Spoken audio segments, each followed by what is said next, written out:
Welcome to this third session for Social Work Week 2024, and this is lined up to be a really, really interesting session. So it is Let's Talk Children's Social Care Reform and the Early Career Framework. We're just a little bit late kicking off. We had a little bit of trouble landing Isabelle, who's on site in Sefton. It's a bit like being on news at 10 and dialing in. So welcome. But before we do formal introductions, I'm just going to run through really quickly some housekeeping slides. I'm Catherine Witt, and I am one of the regional engagement team. And really, really privileged to be able to sort of host this session. Okay, so legal disclaimer. Just any views, information or opinions expressed by any third party during Social Work Week are the speaker's own and do not necessarily reflect the views of Social Work England or its employees. Social Work England have not endorsed third party content. Social Work England accepts no liability for the content of third party or sector-led sessions during Social Work Week. Privacy, very important to us. By providing you your personal information, you agree for us to contact you for the purposes of event management and evaluation, and we will not be sharing your personal data for any other reason. Okay, so we're going to launch straight into the session. I want to introduce Chris Retford. If you want to sort of give a little wave, Chris, I'll pop you on the screen. Chris is here. He is from Nifty Fox, and he's going to illustrate the session. So this is the first session we're going to have illustrated. So we're really excited about that. And we'll come back to him at the end for just a bit of a sum up. So that's great. Thanks, Chris. So we'll take you off the screen. So I'm going to hand over to Colm. Colm is going to just introduce our very impressive lineup from the Department of Education. So thanks everybody for making some time to attend this. And I know it's a full house, so no pressure. So I will go off the screen, and Colm will join. Will come on, and I will share the slides. Okay. Super, Catherine, thanks very much. So far, so smooth. You're all very welcome. We've got a really good number of people here this afternoon for this excellent session. My job is very small and will be very brief. I just wanted to introduce this session to everyone. People will be aware, I am sure, of the reform of children's social care following the publication of Stable Homes Built on Love, and the work that the department and others, in collaboration with many other people, are doing in trying to look at those recommendations and develop a plan, a way forward. And there has been, as I'm sure people will be aware of, there have been recent publications to support it, and also there will be further publications through the year. So we're delighted to have our department representatives with us. Social Work England have been involved as part of the process on the National Practice Group, which has been excellent, and chaired by Isabelle. And we've also been working in other areas, but I suppose the one to highlight as well is the early career framework, which we've been working on the department with because of the link into training and education. So James O'Donoghue is here to tell us about the developments in the early career framework, and we're delighted to have Hannah Smith here to give us an overview of the approach that's been taken and the various elements of the programme. So we'll be delighted to hear that. But I think first and foremost, I want to hand over to Isabelle Trowler, our Chief Social Worker for Children's, who I know is someplace in the country, but very pleased that you have taken a bit of time out just to give us an overview from your perspective of the importance of this key development in children's social care, possibly one of the most important things we'll do over the next few years. So over to you, Isabelle. Fantastic, thanks, Colm. Hello everybody, and happy Social Work Day or Week. I am in sunny Sefton. It's absolutely beautiful here, and we had a really great session this morning with lots of social workers and other practitioners in children's social care. And I'd say if you're looking for a change, then come and work in Sefton, because it's a great place. And it's the Director of Children's Services, Ristard Hare, is here. He's doing a fantastic job on helping Sefton improve services. And I have to say that the audience was great too, really engaged in practice and trying to help families and protect children. So I am just going to talk for a couple of minutes and wanted to give you some context, I suppose. And I think there are quite a few of you that might be newly qualified, or maybe just don't know as much about children's social care as others, because we're going to talk about the national framework and then the early career framework. But I think that understanding who it is that we're talking about, so all of this stuff that we're just about to go through is about helping families and supporting children. Now, I am going to flick through these slides, I think. Is that okay? Are the slides changing, Colin? Isabel, I'll flick forward. If you just shout, I'll move it forward. Okay, great. Okay? All right. So if you just go through that one, and then the next one. Next slide. Oh, I think she's frozen. Are you in support and interventions? That slide. Ah, here we go. That's right. Yeah. Fantastic. A whistle-stop tour. This is children's social care in a nutshell, right from early help services in local government, but obviously much more broadly across partnerships, right through to leaving care for children that do enter the care system. Can we go on to the next slide, please? And you can have access to these slides, so because there's a lot of detail in them. Can we go over to the next one?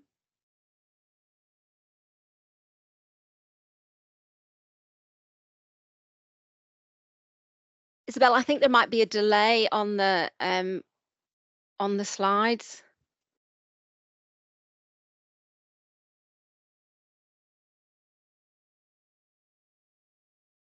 Children mostly enter the system due to mental health and domestic abuse. That's the slide we're on.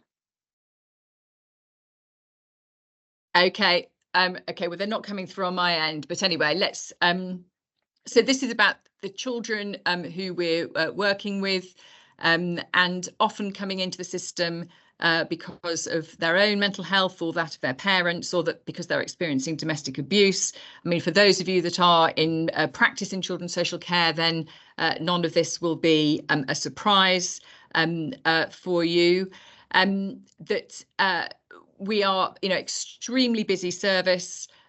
Working alongside families who are facing often significant levels of poverty and deprivation, and also discrimination, which really impacts on their ability to look after their children. Can we move on to the next slide, please? And just tell me when it's there, okay. And then I can. Yeah. Demand for services. Yeah. Excellent. Okay. And then this is some data about the demand for services, so that you will. This is over a 10-year period, and it's really interesting. So referrals have only gone up about 8%, and there's about 7% more children in need. But over that same 10-year period, we have had a 77% increase in Section 47s. That's 77% increase. Now, what's that about? Not least because there's only been a rise of 18% of children on child protection plans. You'll also see there that we've had this increase of children who are looked after, but actually a large proportion of that increase is because of population growth and of unaccompanied asylum seekers who are minors and come into the care system. But you will actually see in other data that the new entrants to care who aren't unaccompanied asylum seekers is on a downward trajectory, which is really positive and a testament to all the really effective and preventative work that's going on in local authorities. Over to the next slide very briefly. And this is about spend. Can you see the slide? Yep. Yep. So again, we hear lots in the public domain about the pressures on local government, which is absolutely right. But our spend on children and families has increased substantially, so that I think when I first started in this job, it was around 6 or 7 billion, and the latest figures show 11.9 billion. So it's almost doubled over that period. But the real message, I suppose, from all of this is that we are spending so much of that money on placements in the private market for looked after children, and that's something that we are increasingly concerned about. And what we really want to be doing is switching that spend that goes into the placements market right back into the front door of family help and support. Just over to the next slide, please. Okay, so that's total new children's cases headed.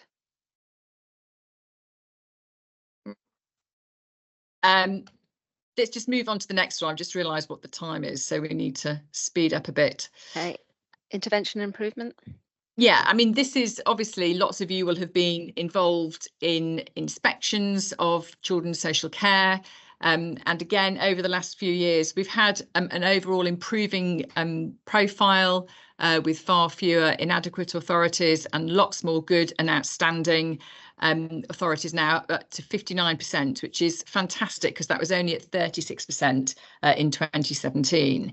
So we're making, huge progress, all because of the hard work of practitioners and their leaders in local authorities alongside their partners. So it's a good news story. I'm not going to go through those figures on workforce, and I want to hand over to Hannah, who's going to take us through the reform agenda.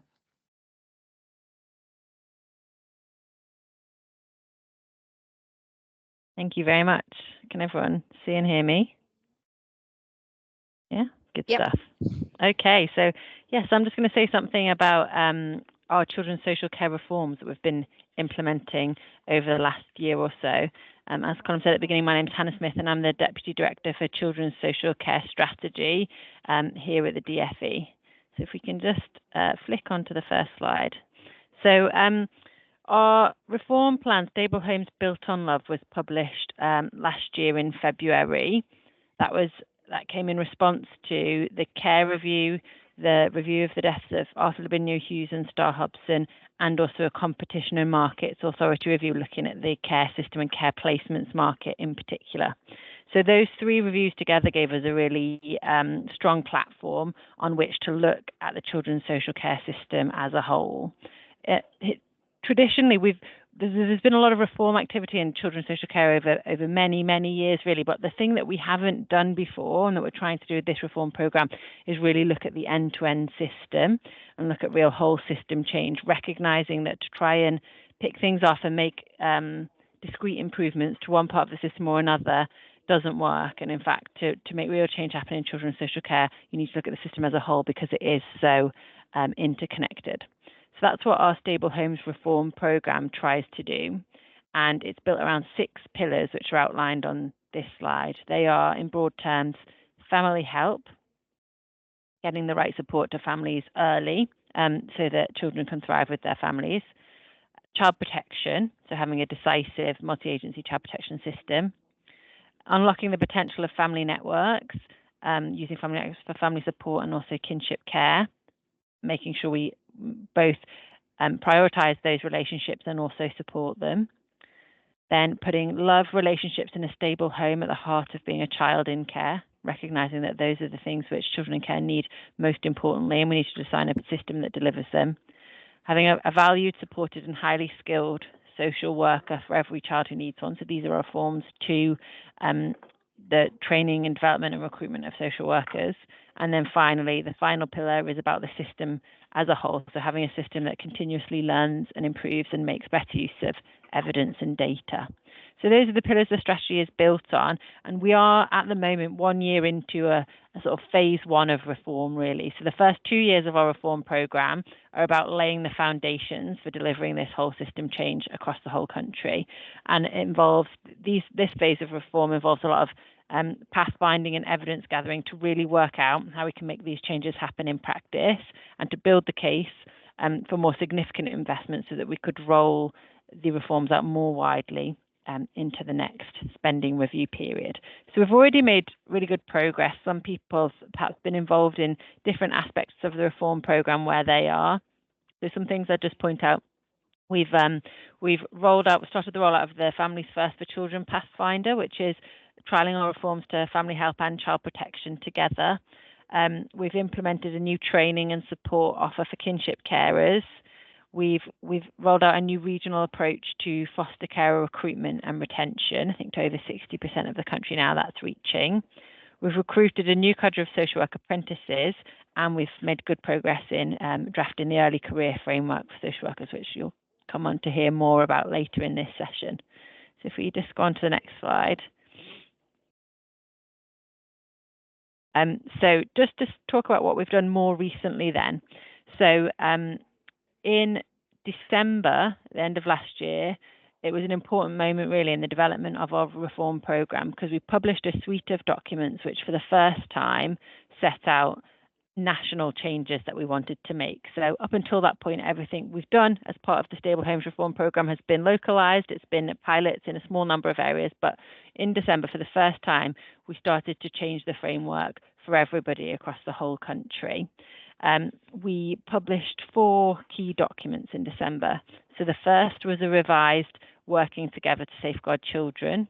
This has been waiting for updates since 2018. And it makes clear that successful outcomes for children are about having the right help, support and protection together.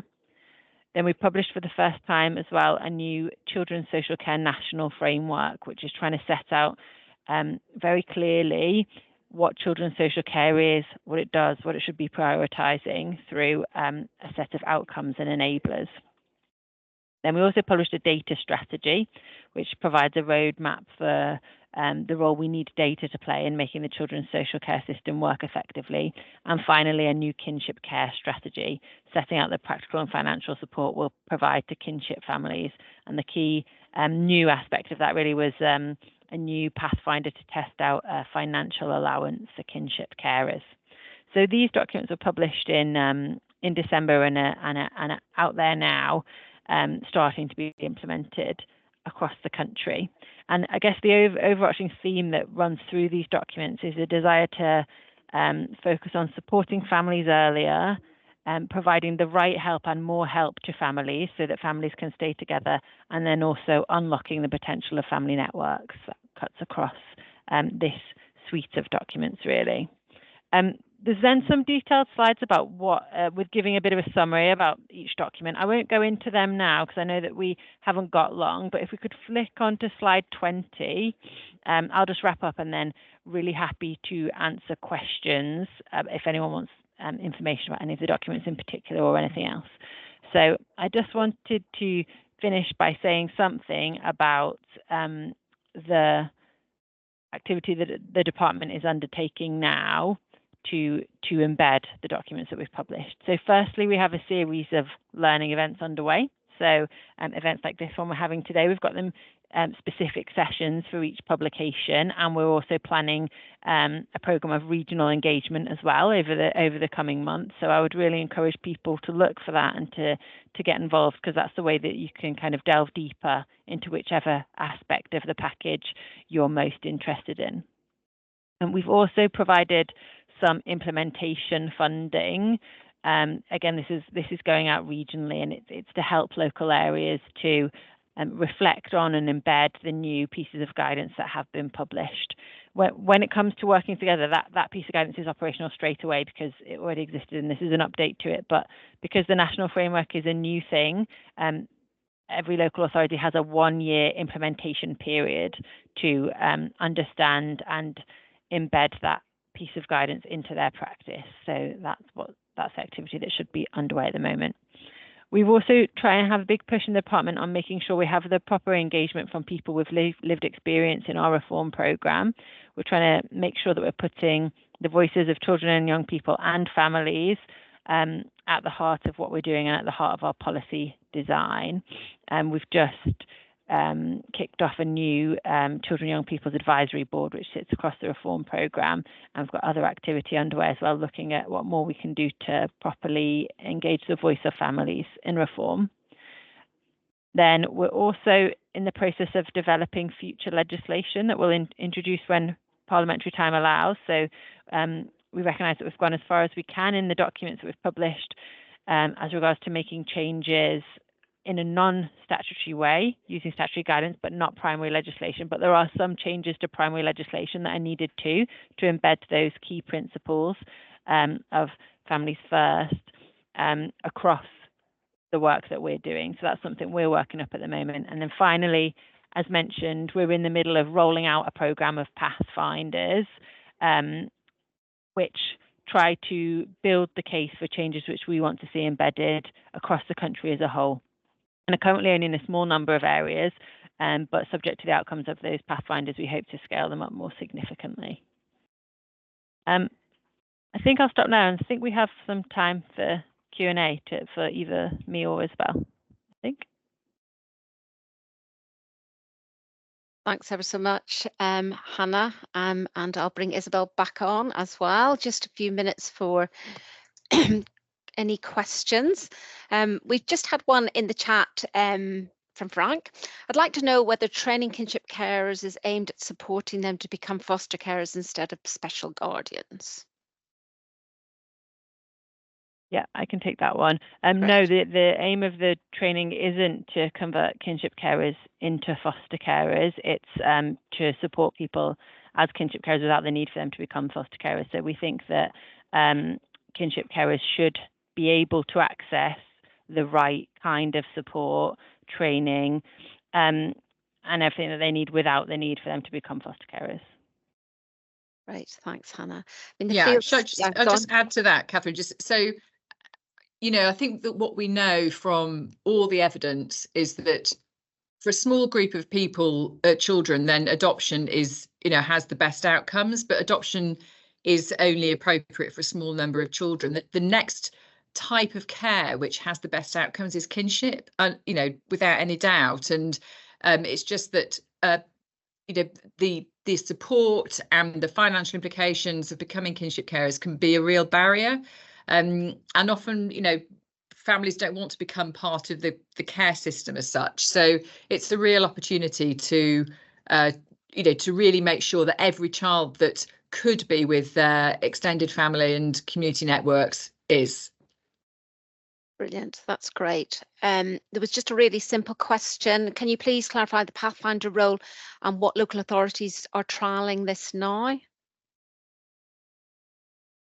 Sorry, which local authority? I'm not sure which Pathfinder it refers to, possibly the Families First one. Yeah, Families First, I think, yep. Okay, yeah, so we have a Pathfinder already underway, which is rolling out changes to family help, looking at a new approach to family help and child protection together, and also looking at family network support packages, which is giving financial and practical support to families to prevent the need for children to become looked after. So it's looking at those three things together. We have this operational in 3 areas currently. They are Wolverhampton, Dorset and Lincolnshire, and we will be expanding to more areas shortly.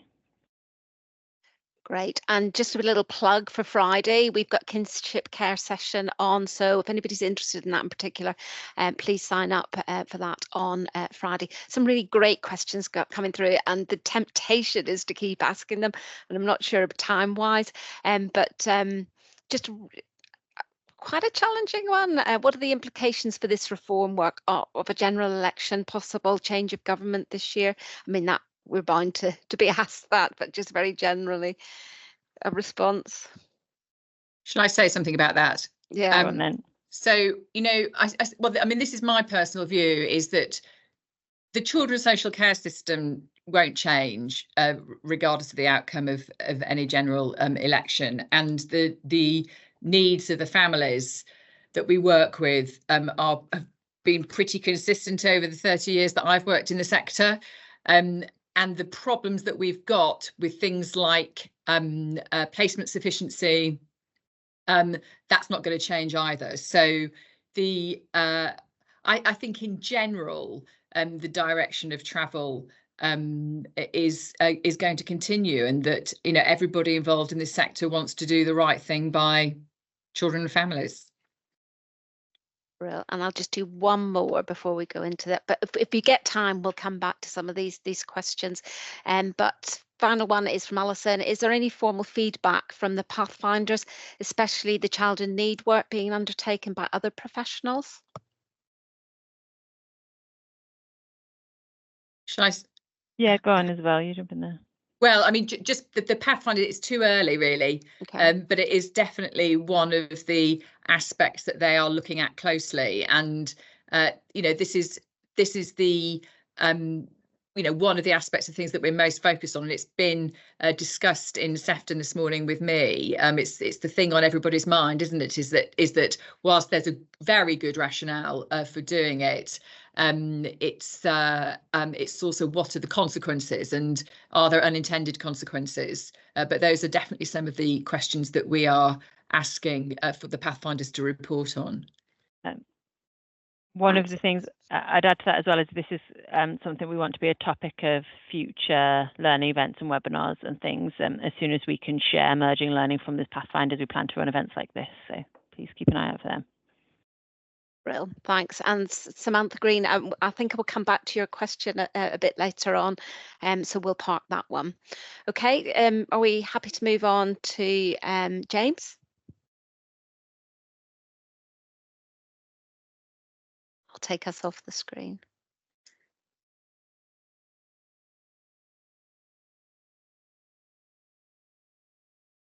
Hi everybody, I'm James O'Donoghue, Deputy Director for Social Worker Training, Development and Leadership at the Department for Education. So I was just going to talk a little bit about the early career framework that was announced in Stable Homes. And as Hannah said, one of the key pillars in Stable Homes was about workforce. And that's in recognition that in order to achieve this change, it really needs to be done through social workers and the other workforces in the children's social care system. And we already invest around about £50 million a year in supporting child and family social workers. That's through our initial education programmes, CPD programmes for newly qualified social workers and leaders. And so this is about building on that. And so if we skip on to the next slide, in Stable Homes, we talked a lot about what more we're going to do, and Isabelle mentioned the latest data, which you'll be able to see in the slides when they come round, which had a sort of mixed picture that showed the highest number on record of child and family social workers in local authority roles, but also really pointed to some continuing challenges as well. So we know there's more to do. And within Stable Homes, we set out a range of things we were aiming to do, some things around reducing agency social workers, action on workload. Hannah mentioned the apprenticeship fund that we launched as well. But I think the big key one is the proposals around the early career framework for child and family social workers. So what we said was we would, as it says on the slide there, explore making the ECF an entitlement for child and family social workers from September 2026, which sounds a long way away, but in terms of developing a new programme like this, it's quite close. And I think there's, I think that a lot of colleagues on the call are either newly qualified social workers now or student social workers at the moment. And just to sort of say, well, what's the relevance if you're already in the profession? I think there's two things. So one is you may well become the people who are supporting the newly qualified social workers in the future, and that's a really important role. And of course, if you're a student social worker now, depending on where you are, this may be relevant to you as well.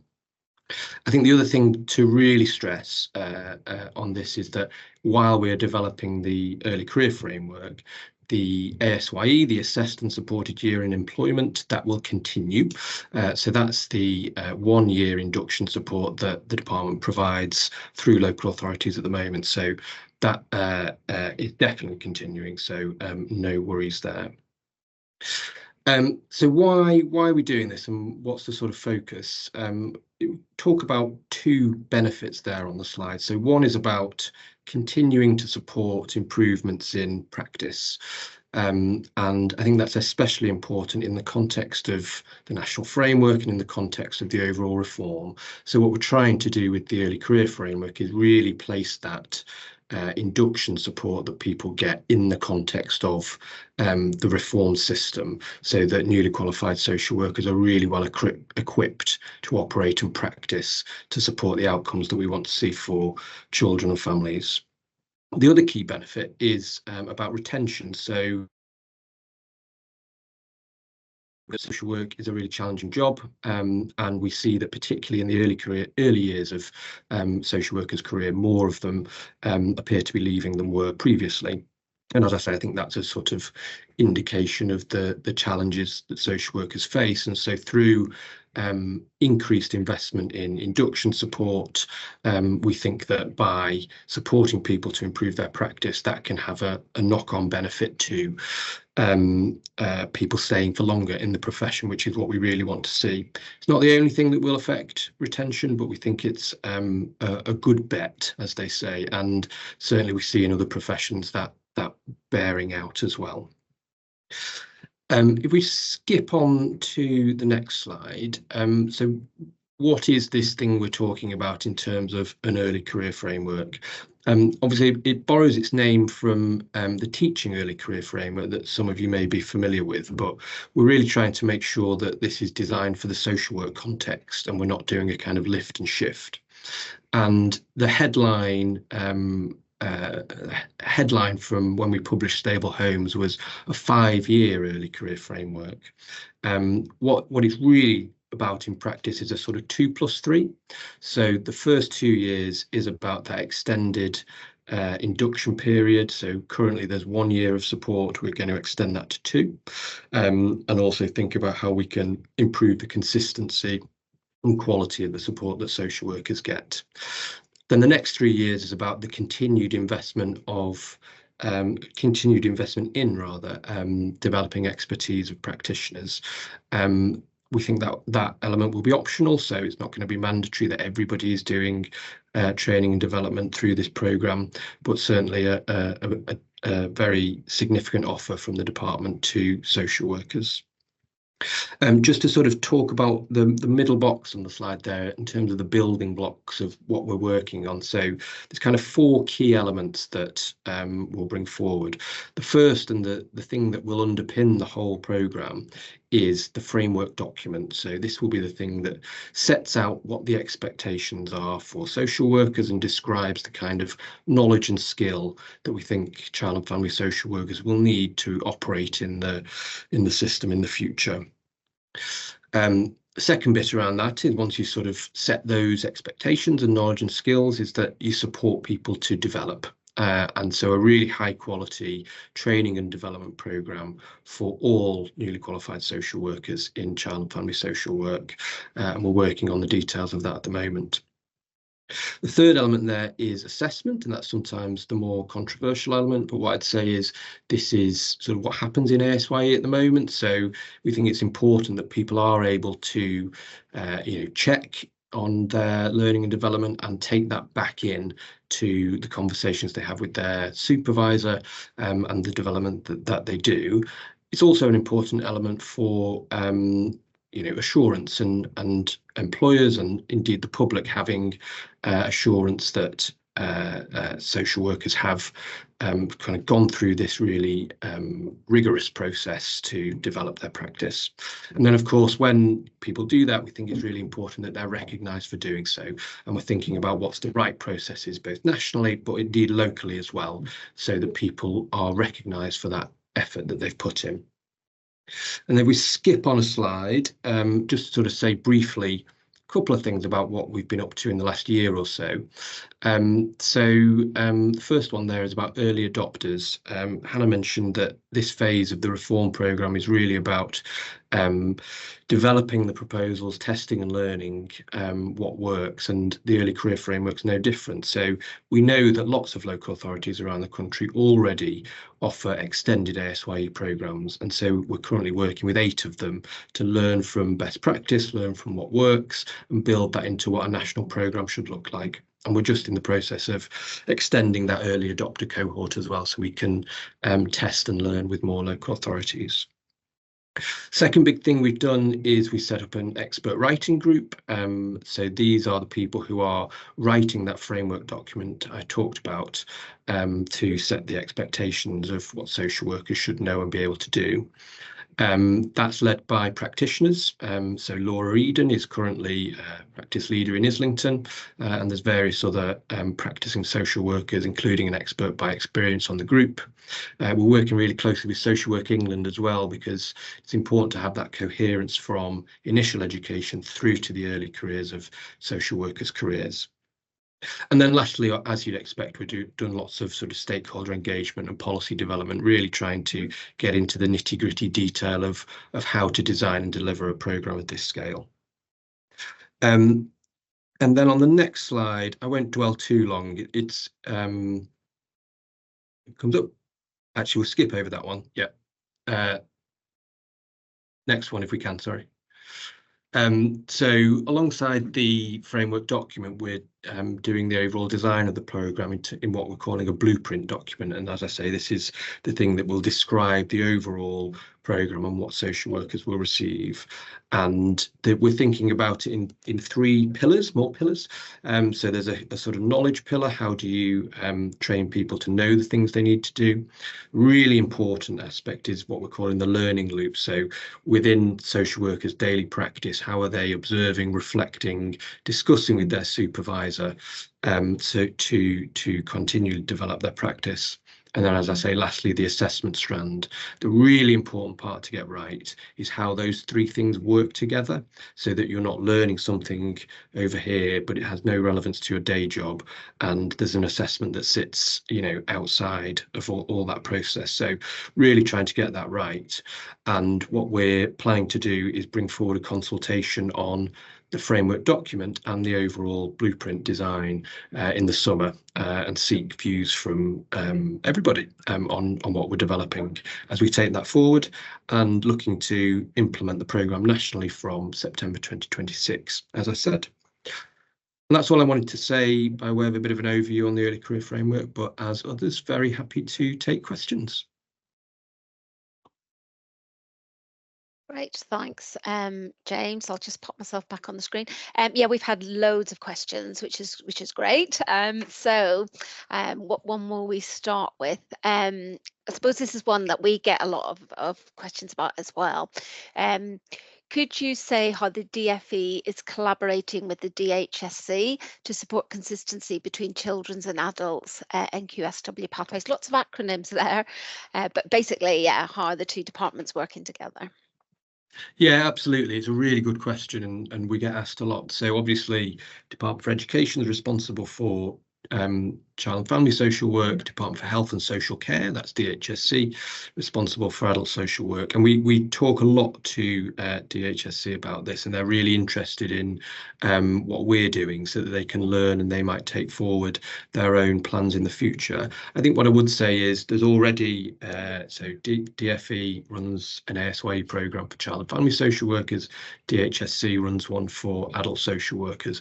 And so there's already that I guess beginnings of specialisation in the different sectors that happens at the moment. What we're trying to do through our early career framework is build on what happens within ASYE.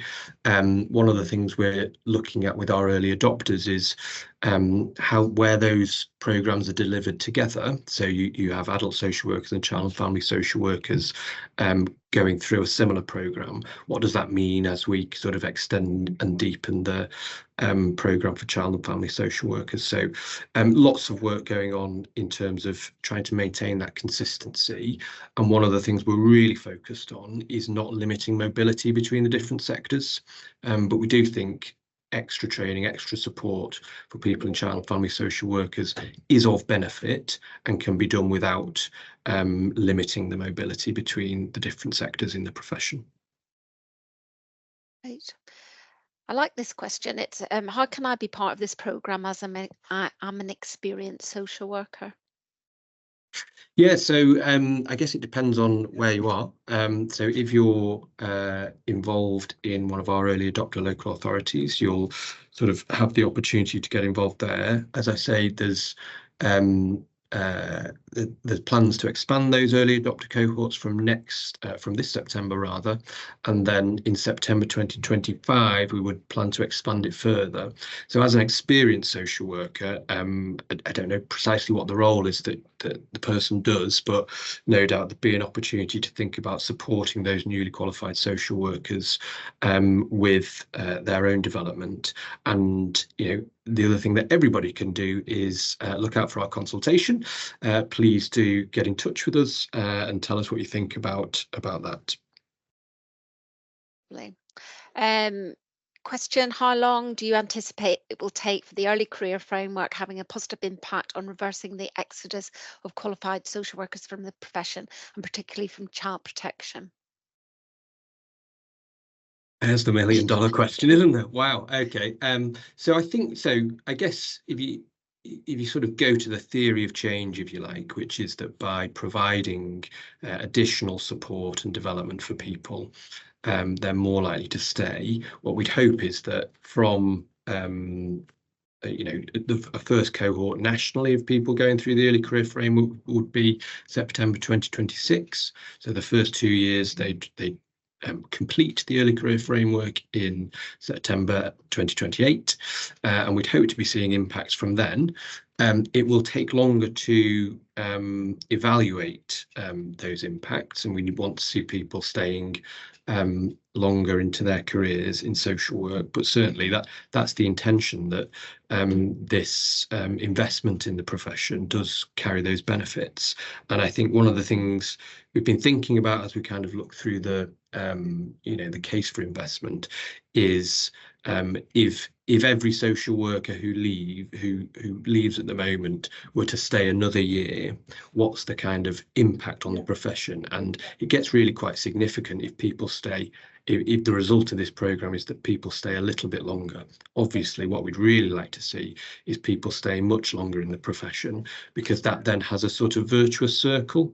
We know that newly qualified social workers really benefit from working alongside experienced social workers, and that families and children benefit as well from having that experience and expertise in the system. So certainly something we'll be evaluating and monitoring, but as I say, hoping to see those impacts once the programme's implemented.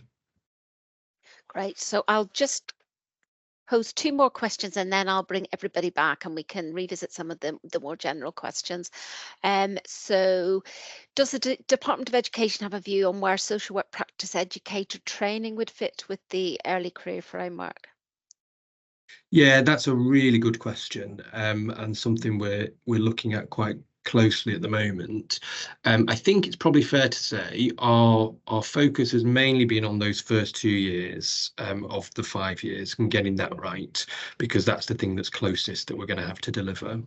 Within those following 3 years and the training support we want to offer, we think actually there's a really big role for, whether you call it practice educators or whatever, those people who are supporting, whether it's newly qualified social workers or student social workers, learning their craft and really developing that expertise in developing others. And so as part of that, extended support we're planning to offer, I think that's where the things around practice education would come in. So certainly a big focus for us at the moment, yeah. Great. And the very last question, you've done brilliantly being on the spot. Are there any plans to run again the Return to Social Work programme? I'm a social worker returning to practice after a 5-year career break and finding it very difficult to get support from placement days to get re-registered. And this seems very ironic considering all the social work vacancies there are, and that's certainly something as a regulator that we see, and Yeah. I think that's an entirely sensible question. Yes, it's a good question, and I'm sort of scrabbling around in my brain for the details and the answer. I don't know if the Return to Social Work programme is. I think there's one funded by The LGA, isn't it? LGA. Yeah, so I think there is that. I think that support exists. There's not a sort of specific proposal at the moment from the department to bring forward something additional on supporting social workers to return to the profession, but really interested in the thought and happy to sort of follow that up. Hannah's coming on screen she's been put on screen. I don't know what that means. Them back Hannah's on. going to be told to answer the question. But yeah, no, it's And a really good thought. invite them to maybe make a comment. No, I've just brought I think it's Isabelle. I think she was under Jessica's name because of the tech trouble. So yeah. Colm, do you want to be popped on, or are you happy to be in the background? I'm happy to be popped on, but I'm not sure I can offer an awful lot with all these guys here. But yeah, okay. So we can go back to a few of the earlier questions, which is one that I said we would go back to, and I'm definitely trying to find it. Oh yeah, it was from Samantha. So you said the reform looks at the whole children's system, but how does this fit with an adult system that is lacking, i.e. mental health support and waiting lists? Or are there going to be reforms there too, as without improvements for adults, there will remain a knock-on effect for children? Anybody want to grapple with that one? Shall I start? Go for it. So, of course, that is absolutely the right question, and that even though we have children in our title as the statutory service, we're actually working with families, and I think that that's very much what the children's the new practice framework is saying, is that we want this priority focus on families as well as remaining child-centred. But we know, and it was in the slides that I put up briefly, that the parental needs, particularly in relation to addiction or mental ill health, for example, is absolutely crucial. And I think that there's a real need for us to be able to do our level best with adult services. We've had some really interesting practice framework development over the last few years, particularly family safeguarding springs to mind, which is really informed where we've landed on the practice framework, where they have recognised that and have brought in domestic abuse specialists, addiction specialists, etc., so that we can have direct access to that expertise and knowledge and skills. So yeah, I think that we can't do this without our partners around us playing their part, that's for sure. Thanks, that's great.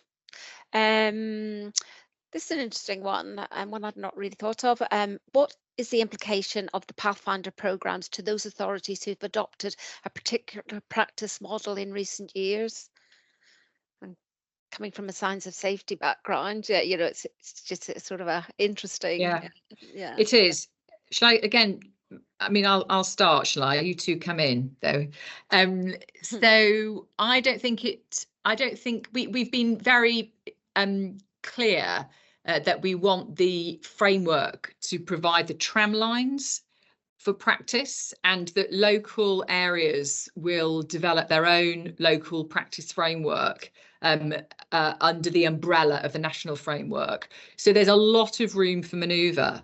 And that so I don't think that there is a tension there. Actually, I think there's enough flexibility and scope to be thinking really deeply about what's the knowledge and skill set that you need for the workforce, what's the what are the how are we going to implement the national practice principles.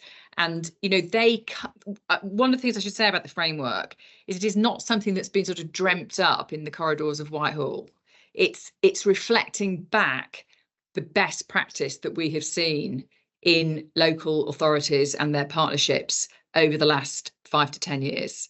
That we've got an increasing evidence base about what the best approaches are to working with families with the kind of social need that exists. So yeah, I think they're in perfect harmony, actually. Great. Good to hear. We might have maybe 1, 2 more questions before we sort of wind up. I understand the considerable number of social workers have been trained overseas and a number of local authorities are increasingly relying on overseas workers. Are there any plans to support social workers trained overseas with the standardised training on working in the UK?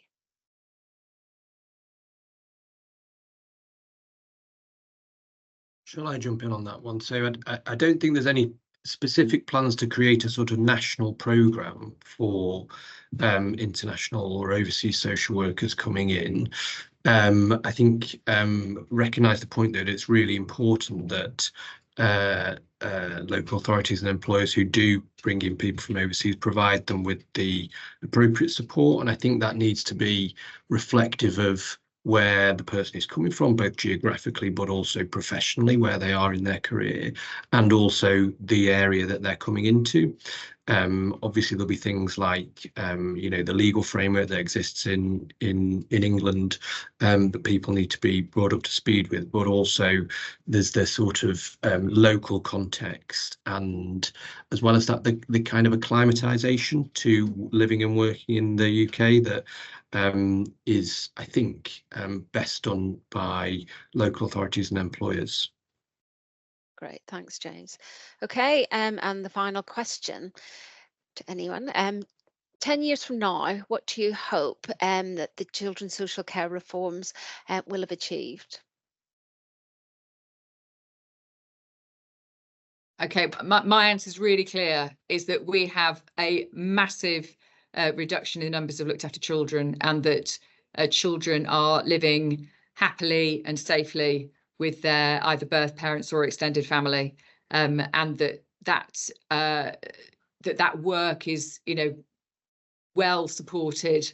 Those families are well supported, and that the workforce is truly multidisciplinary, really expert knowledge and skill, and that the child protection part of our system, which is a multi-agency system, is razor sharp in identifying significant harm and acting upon it quickly. I think that's a perfect place to leave it, Isabelle. Thank you. I'm just scanning through the questions, some really, really great questions, and I'm sort of thinking on my feet, maybe collating them and just giving them to the DFE just to show you what the sector is asking. So it might be just useful to see that. But just thank you all very much. It's always difficult to respond on your feet, but I think it's given us some huge insight into what's going on in the department, and certainly very busy, not in slowdown pre-election. So I think it's really reassuring to hear everything that's happening. So I'm going to just pull Chris on, and he's just going to flip through what he's been doing over the last hour while we move ourselves off. So thank you. Chris? Hi everyone. Yeah, that was a really interesting discussion, and I tried to capture. You might have to stretch your screen to see all of this, because there is a lot. But I started with the background, the general mission of this whole conversation, helping families and safeguarding children. And for me, it was a really useful thing to get the sort of lay introduction of what this event is all about. So we're talking about children entering the system due to mental health problems for themselves or with family, and domestic abuse. And the number of children who actually are in contact with a social worker throughout their lives was 1 in 7, so that's quite high. But then to match that, government spend to support children and family has doubled. So there's definitely, the support is there. In terms of the reform,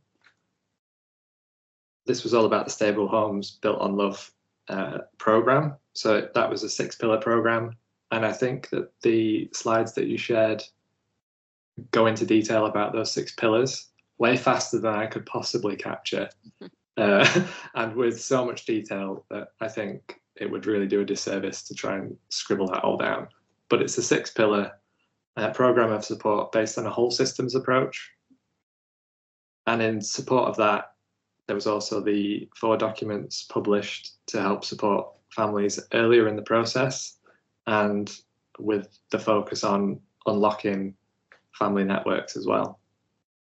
And then on top of that, events like this discussion here to embed those learnings into practice so that they're not just put into a report and sort of put on the shelf. It's about acting on that knowledge.